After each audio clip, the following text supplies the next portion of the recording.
Good evening. Welcome to Roadmap to Reopening. I'm Brian Jordan, Deputy Director of the Kansas Association of School Boards. Tonight with us, we also have Angie Stallbaumer, our Assistant Executive Director for Legal Services. And then we also have G.A. Buie, who is the Executive Director of USA here of Kansas.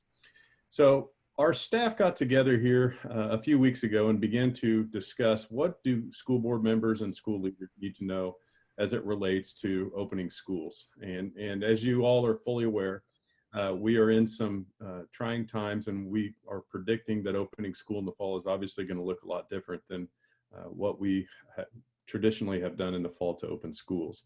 So we thought tonight would be an opportunity to talk about some key messages that need to be kept in mind as we consider reopening school. We also are going to spend a little bit of time talking about some safety conversations that you need to be having and building some relationship with local decision makers to ensure that you're complying with guidelines that are out there. We're going to also discuss what worked well in the spring as we went to a continuous learning model and what can be taken from that and applied to this situation that we're getting ready to experience in the fall to open schools back up.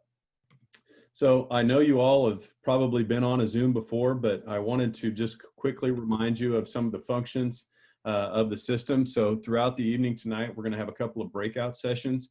When you go into your breakout rooms, we do ask that you turn on your video, obviously unmute yourself, then introduce yourself, and it makes for a little easier conversation when you can actually see who you're talking to. The other feature that we're going to use throughout the night is the chat feature. We're going to ask you to put some of the thoughts and key ideas that were shared during the breakouts into the chat. We're going to compile those and then hopefully put those back out so you can kind of see some themes and trends that emerged from the two sessions. We did one of these today at 1:15, and this is obviously the second session that we're doing today. So as I said, we came together as a staff. We also had GA's team come in and we started to have some discussions and talk about what are some key points that school leaders, school board members need to keep in mind as they venture into reopening schools in the fall.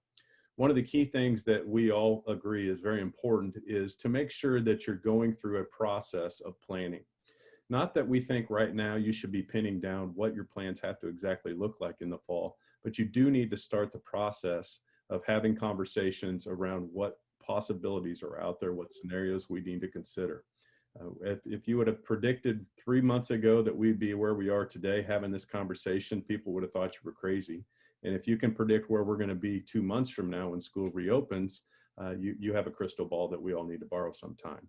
So we believe that it's important that you have that conversation around what do we think could possibly happen, what did we learn from the spring, and the plans that start to emerge from that probably are going to have to alter and shift. But through that process of planning, you develop relationships, you understand who the key communicators are, you understand who your resources are as you go through that process. That's going to be beneficial as you have to pivot or shift your plans once school gets started and things start to unfold. Another key piece that we urge leaders to keep in mind, it doesn't really do any good to blame or victimize others in this situation. You're in these roles because we want to improve schools. We constantly are trying to get better at what we're doing for our students. Use this as an opportunity. Think about the things that you did in the spring. Are there things that you can hold on to and work into a different system in the fall that are going to continue to benefit your students? It's very easy sometimes to feel like this has been done to us or this is what the hand we're being dealt. Think of this as an opportunity and how you reframe that conversation around let's learn from what we've done. Let's continue to get better as a system. And finally, another key message that we're encouraging people to promote and keep in mind is patience and flexibility. In the spring, when schools were closed down, there was a whole lot of flexibility that came into play because of the short timeline that we had to work on to get school restarted with continuous learning plans. There was patience on our stakeholders' part, our parents, our students. We knew the product wasn't perfect that we put out there, and there was a lot of patience that had to be given and a lot of grace that had to be given as we geared things back up. As we talked as a team in our office with GA's team, the patience are probably going to be a little thinner when we get to the fall. But as we're going through these conversations right now and thinking about what the fall could potentially look like, be patient, be methodical, think about what we need to look at to try to provide a range of opportunities for students as we get ready to reopen school. So if you've jumped on with us at our noon lunch and learns, or if you've gone through any of our foundations training, we often talk about the 7 powers or the 7 levers that a Board of Education has to govern the district. Those, you see those on the right side of the screen up there. Obviously, in the times that we're in, these are going to look a little bit different. So for example, when you think about goals and priorities that you've established in the past as a Board of Education or leadership team, take a moment and step back and think about where are we currently at with those things that were goals and priorities prior to this event happening. Where are we now, and how do we adjust and make sure that we're staying in tune with what we think is important. Think about your policies. Think about the handbooks that you adopt on an annual basis. Those handbooks were written for a world where we had kids inside 4 walls. That's going to have to possibly look different. So having some high-level conversations now around what policies might be impacted if we are in a remote learning situation or a blended learning situation is going to be beneficial as you begin to think about what school looks like in the fall. Another key thing to think about is the reallocation of resources. We know that it was not any cheaper to close school down like we did in the spring. We also know that there's CARES dollars or CARES money that's out there that's to be used to help support your system as you buy safety supplies, as you kind of retool for the different environment that you're going to have to open up with in the fall. So having some conversations around where are we at from budgetary standpoint or resources standpoint, how do we shift some of those resources to the different environment that we're most likely going to have when we open up in the fall. And then finally, thinking about the contracts that you have with your certified staff. Many of you entered into a memorandum of understanding with your staff as we shifted very quickly to a continuous learning plan. Take a moment and reflect on what worked well within that MOU. What do we need to consider as we think about a different environment?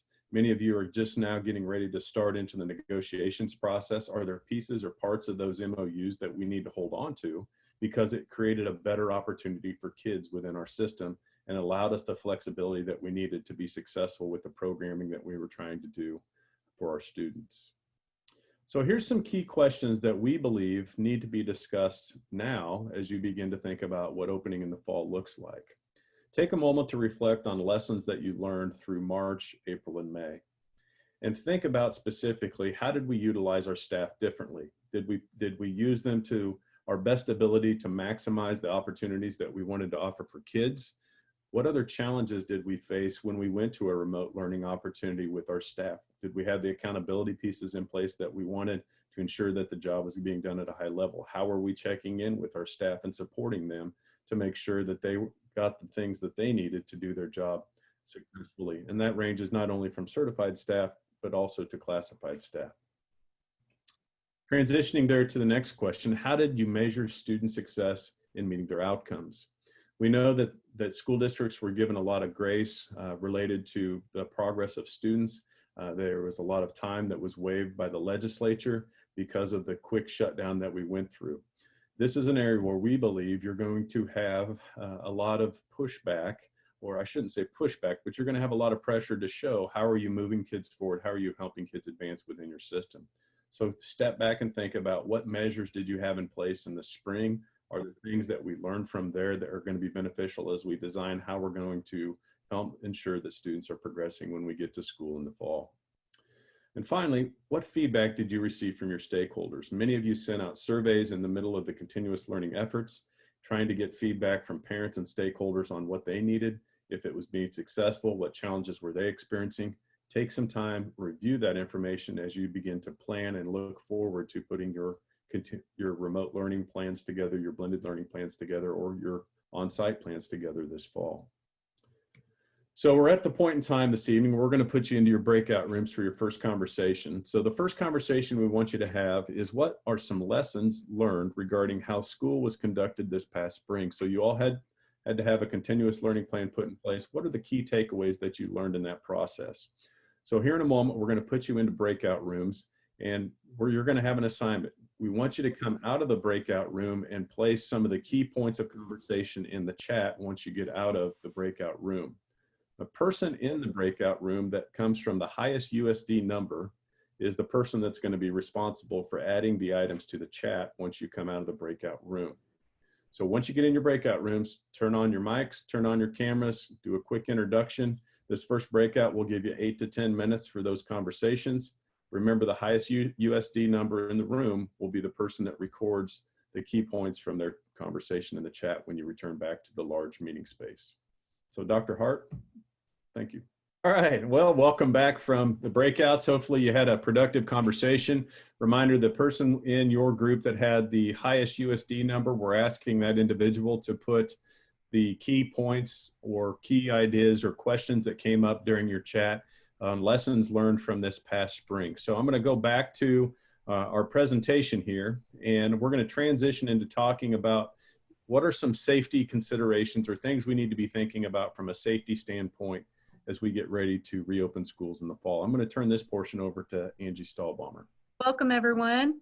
So one of the things that I think we're learning from individuals that have been working with KSDE on putting together a plan that will be released to schools on July 10th is that you probably need to be prepared for the possibility that you will not be given absolute direction. And so what we're encouraging districts to do is to take those lessons that you learned. You know, you chose the continuous learning plan that you did because it met the needs, or you thought it met the needs of your district. You implemented it. And so it's important at this time for you to figure out what is the feedback? What can we learn from that? And maybe that looks like surveying your parents and your staff members to see what works. Or what worked and what can be tweaked to make it work better. One of the individuals that was in our break room said they pretty much just came to a halt in the middle of the process and redid some things with regard to grading and engaging with students and finished the year strong. So think about those things, because it is very likely that KSDE gives you some parameters. To use a terrible sports analogy, you know, think of it as them giving you the rules of the game, but you figure out what offense you're going to run on your own. So like a true coach's wife right there. Right.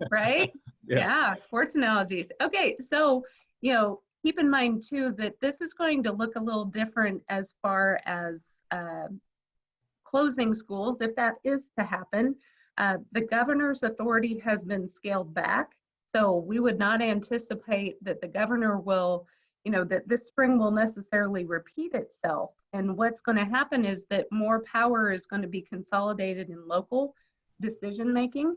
So it's going to very much matter what your local health department says as far as what the outbreak, you know, is in your district, how many cases you have, how overwhelmed your hospitals are, what their guidelines are for safety to keep everybody, you know, safe under those circumstances. So as you're trying to tweak this plan that's going to work for you, you need to take into account those things. And it may mean that you're cooperating with other local school districts within the same county, and just kind of working together on this. You're also going to have KASB's guidance, and they will probably tweak their guidance, you know, coming out here soon too.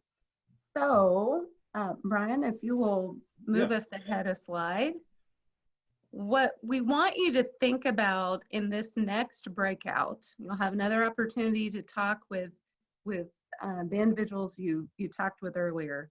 We want you to think about those things, those local relationships that you've developed, or if you haven't developed those local relationships that are going to help you through this time. Maybe it's a matter of resources. Maybe it's a matter of meeting space, classroom space if you have to spread people out. Think about the stakeholders that you're going to need to interact with, make school work coming back in the fall, whether that is in an on-site capacity or if it's a blend or if it's completely online. So in this breakout room, we want you to think about who are those key partners in your district for decision-making purposes, and what steps has your district taken to establish relationships with these stakeholders? Okay, so Dr. Hart, take us away. Your task on this one before Dr. Hart to put you out is the person with the lowest USD number now is responsible for recording the key points or key things in the chat when you come out. Welcome back. Hopefully it was a productive conversation in your breakouts. A reminder, the person that has the lowest USD number is responsible this time for placing key items or key points of discussion from your chat around people in your community that you believe you need to build relationships with, or relationships that you've already started to establish as you begin your planning efforts. We're going to transition now to talking a little bit about how do we ensure student success. I'm going to let GA take this portion of the conversation and walk you through that. So as you see on the slide in front of you, I think everyone believes that we're going to have on-site instruction as we return to the fall, and it's going to look different in every school district. And I think one of the things that you guys have the opportunity to do right now is, using Angie's analogy, is you just need to really identify the offense that you want to use here, because the kids are going to be there, but there are going to be health requirements that you're going to be expected to maintain. There's going to be challenges with maybe staff members not coming back, and so it may not look exactly the same, but you're going to be in your building for on-site learning. And then you're going to have remote instruction as well, just like maybe not just like you did in the spring, but some variation of what you did in the spring. Hopefully you're taking the best of the best of what you were able to accomplish in the spring. Add the core competencies into that as KSD puts together that piece of the guidance. But there'll be some stage of remote learning, and many of you have done surveys. You have an idea that you've got 10% or 15% of your kids that are not coming back to the on-site until there is some types of vaccine. And then in between that is your hybrid learning, and this is what is going to be so challenging for people, is that you're going to have to try to identify some type of learning opportunity for in-school, out-of-school type of settings. Maybe your on-site instructions is not going to allow you to have all your kids back at one time. Maybe you've got an A and a B schedule.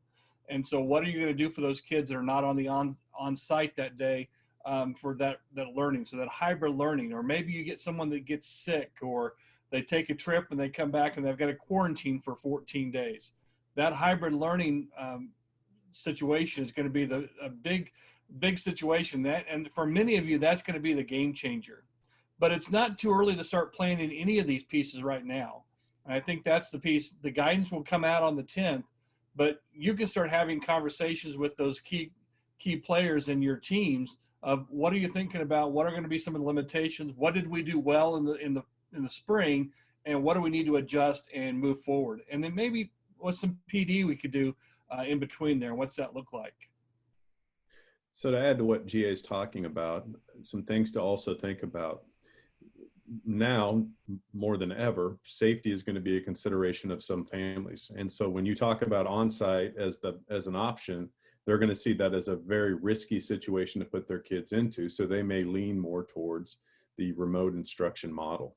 And so you're going to have to think about how you juggle these different perspectives on safety and opportunity. And you're going to have some families that put a lot of value on the safety side because they want their kids to be removed from any potential risk that might happen. Then you're also going to have some families that say, well, my kid has the best opportunity in the on-site environment. Then you're going to have everything in between, and that's where that hybrid comes into play. So for this breakout, your key questions that we want you to think about for the on-site instruction: what actions do you anticipate taking to open on-site safely and provide quality student learning opportunities? When we think about remote instruction, what did you learn from the spring, as GA referenced, that you can slide forward and build on to continue to provide a great opportunity for your students in that remote instruction model? And then finally, the hybrid learning model. How might it look to offer a combination of on-site and remote learning simultaneously for the benefit of your students? So this time, the assignment for the person to add things to the chat is going to be appointed by the person that was the lowest USD number. So the person that put the information in the chat last time, you get to pick the person to add it to the chat this time. Welcome back. Hopefully it was another productive conversation in your breakout rooms. If you were the appointed person to add items to the chat related to the conversation you had around different learning models that you're going to be considering in your district, please add those to the chat. We're going to go to our last area of conversation tonight, which is communicating the message and keeping stakeholders informed. As we know, it's critical for our stakeholders to really understand what the actual situations are that we're trying to work through as leaders within the system. So it's important that we figure out what's the best possible mechanism or channels for keeping those folks informed. A lot of districts were very proactive and used social media to get their messages out over the last several months, and that's been beneficial for keeping them up to date. But also, we need to be sharing with our community, sharing with our stakeholders that school is going to look different starting in the fall. I think we're all on the Zoom know that, but there's parents and community members out there that maybe haven't thought about how school may look different in the fall. We urge you to consider, as you share that message, those three things that we've talked about already at the top of the evening. Planning is critical. We're going to talk about what it could look like. We're going to talk about what ifs. We're going to talk about scenarios, knowing that the plans may have to alter or shift when school actually opens in the fall. We also need to keep in mind that we have to be flexible. Try to be proactive in sharing what you're trying to accomplish, what values or what key things you're trying to hold on to that worked well in your past that you're going to try to roll forward into the fall, but make sure you're emphasizing flexibility. Another key piece of this process is just doing it on a regular basis. That's why we're encouraging you all as leaders to start the conversations now versus waiting till late July to start those conversations, because parents are going to be thinking about enrollment and back to school in late July. Getting that information out to them now that's indicating school may look different in the fall. Here's some possible things that we're considering thinking about. We know that KASD is putting out guidance on July 10th that's going to help to shape what we're going to do with our schools as they open up in the fall.